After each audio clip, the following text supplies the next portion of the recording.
पुणे महानगरपालिकेच्या सर्वसाधारण सभेत विकास निधीच्या मुद्द्यावरून राजकीय वातावरण चांगलंच तापलं। भाजपचे बंडखोर नगरसेवक आणि सध्या राष्ट्रवादीचे नगरसेवक असलेले अमोल बालवडकर यांनी आपल्या प्रभागातील विकास कामांच्या निधीवरून थेट महापालिका प्रशासनाला आणि सत्ताधाऱ्यांना धारेवर धरलं। आपल्या प्रभागातील विकास कामांसाठीचं बजेट चक्क झिरो करण्यात आल्याचा आरोप बालवडकरांनी केलाय। विशेष म्हणजे मंत्री चंद्रकांत पाटील यांच्या कोथरूड मतदारसंघातील निधीच्या चौकशीची मागणी आपण केली होती। त्यामुळेच स्थायी समितीचे अध्यक्ष श्रीनाथ भिमाले यांनी आपल्या प्रभागाचं बजेट झिरो केल्याचा गंभीर आरोप बालवडकरांनी केला आहे। खरं तर हा माझ्यासोबत अन्याय आहे, कारण मी महानगरपालिकेचा एक सदस्य आहे।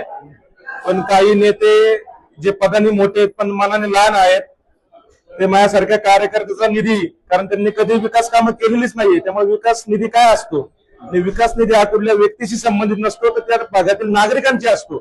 आणि माझ्या प्रभागातील नागरिकांनी सुद्धा यांना दोनदा मतदान केले, दोनदा निवडून दिले, पण अशा परिस्थितीमध्ये स्वतः एक सुद्धा टॉयलेट माझ्या प्रभागात बांधले नाहीये मतदारसंघामध्ये। पण त्या नेत्यांनी माननीय चंद्रकांत दादा पाटील असतील त्यांच्या आदेशाप्रमाणे आज सभागृहामध्ये माझा जो विकास निधी आहे, जो माझ्या प्रभागामध्ये मी विकास करणार होतो, मैदान बनवणार होतो, रस्ते बनवणार होतो, गार्डन बनवणार होतो, टॉयलेट बनवणार होतो, हा सर्व निधी शून्य करण्यात आलेला आहे। किती होतं तुम्हाला मंजूर? साधारण 15 कोटीच्या आसपास हा निधी होता आणि तो बजेटमध्ये त्या ठिकाणी आज अन्यायकारक चुकीच्या पद्धतीने त्यांनी आज या ठिकाणी सभागृहामध्ये आणून माझ्यासारख्या कार्यकर्त्यावर, केवळ माझ्यावर तर नाही तर माझ्या बहानेरवाडी, पाषाण, सुत्रावडी, सोमेश्वरी, माळुंगे या भागातील विकास कामांना खोडा घातलेला आहे 100%। कारण ज्या दिवशी माझा हा ठराव स्थायी समिती, मान्य स्थायी समिती पुढे होता की कोथरूड विधानसभा मतदारसंघामध्ये काही चुकीची कामं झालेली आहेत, कमीचे काम असून जास्तीचे बिल त्या ठिकाणी दाखवण्यात आलेले आहे, याबाबत तुम्ही मान्य आयुक्तांनी किंवा प्रशासनाने याची चौकशी करावी असा ठराव मी त्या ठिकाणी दिला होता। त्याच्यामध्ये मी कोणाचंही नाव घेतलं नव्हतं, पण तरी सुद्धा हा भ्रष्टाचार कोणी केलेला आहे ते सिद्ध झालं आणि त्याच दिवशी तो ठराव नामंजूर केला आणि माझ्यासारख्या कार्यकर्त्याचं त्या ठिकाणी बजेट शून्य करण्याचा प्रयत्न केला। पण हे पुणेकर बघत आहे आणि याचं येणाऱ्या काळामध्ये उत्तर पुणेकर। बालवडकरांच्या या आरोपांमुळे महापालिकेच्या सभागृहात चांगलीच खडाजंगी झाली।